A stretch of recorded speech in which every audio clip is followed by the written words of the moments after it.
প্রিয়জনের সাথে ঈদের আনন্দ ভাগাভাগি করে নিতে ঈদের দ্বিতীয় দিনেও ঢাকা ছাড়ছেন অনেকেই। সায়দাবাদ বাস টার্মিনাল থেকে বিষয়ে বিস্তারিত জানাতে আমাদের সঙ্গে যুক্ত আছেন সহকর্মী মাহবুব হাসান রিপন।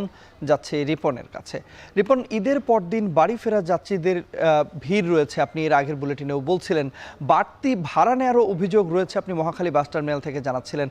সায়দাবাদের চিত্রটা একটু বলবেন আমাদের।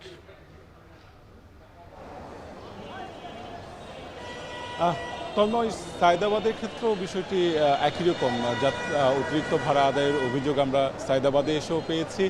যে অভিযোগটি এখানে এসে করেছেন সেটি হচ্ছে যে কুমিল্লাগামী যে বাসগুলো রয়েছে সেই বাসগুলো ভাড়া অতিরিক্ত নিচ্ছে বলে আমাদেরকে জানিয়েছে। 300 টাকার যে ভাড়া রয়েছে সেখানে 450-500 টাকা করে চাওয়া হচ্ছে বলে আমাদেরকে জানানো হয়েছে। এবং সার্বিক পরিস্থিতি যেটা আসলে আমরা দেখলাম সেটি হচ্ছে যে এই যে ঘরমুখ মানুষ ঈদের দ্বিতীয় দিন, এটি কিন্তু বোঝার কোনো সুযোগ নেই। বরং আমরা দেখছি যে বিভিন্ন ক্ষেত্রে এই চাপ, যাত্রীর যে চাপ, সেটি ঈদ যাত্রায় আমরা যে নিউজগুলো কভার করেছি সেই চিত্রটি আসলে ঈদের দ্বিতীয় দিন এসেও আমরা দেখছি। সায়দাবাদে আসার পর থেকে আমরা যেটি দেখলাম সেটি হচ্ছে যে এখানকার যারা যাত্রী রয়েছেন, যারা ঘরে ফিরবেন, এই বিভিন্ন ব্যবসায়িক কাজে, যারা ঈদ কেন্দ্রিক ব্যবসায়িক কাজে যারা ঈদের আগে বাড়ি যেতে পারেননি, যারা সিকিউরিটি সহ বিভিন্ন পেশাগত দায়িত্বের কারণে যারা ঈদে বাড়ি যেতে পারেননি, এবং এই মানুষগুলি ঈদে বাড়ি ফেরার জন্য সায়দাবাদ বাস টার্মিনালে এসেছেন। এবং অনেকেই ঈদের যে চিরচেনা যে ভিড় থাকে সেই ভিড়টা এড়িয়ে যাওয়ার জন্য ঈদের পরে বাড়ি ফিরছেন।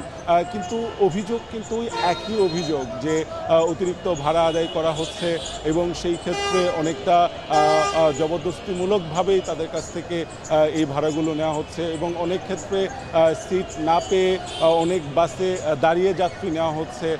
এবং সেই ক্ষেত্রেও দেখা যাচ্ছে যে তাদের যে ভোগান্তির যে সার্বিক চিত্র আমরা বাস টার্মিনালে এসে সাধারণত দেখি, সায়দাবাদ বাস টার্মিনালে এসে এর ব্যতিক্রম কিছু কিন্তু আমরা দেখিনি। এবং আমরা চালকদের সাথে কথা বলেছি, যারা এখানকার স্টাফ রয়েছেন তাদের সাথে কথা বলেছি। তারা বলেছেন যে এই ভাড়া তারা অতিরিক্ত নিচ্ছেন না।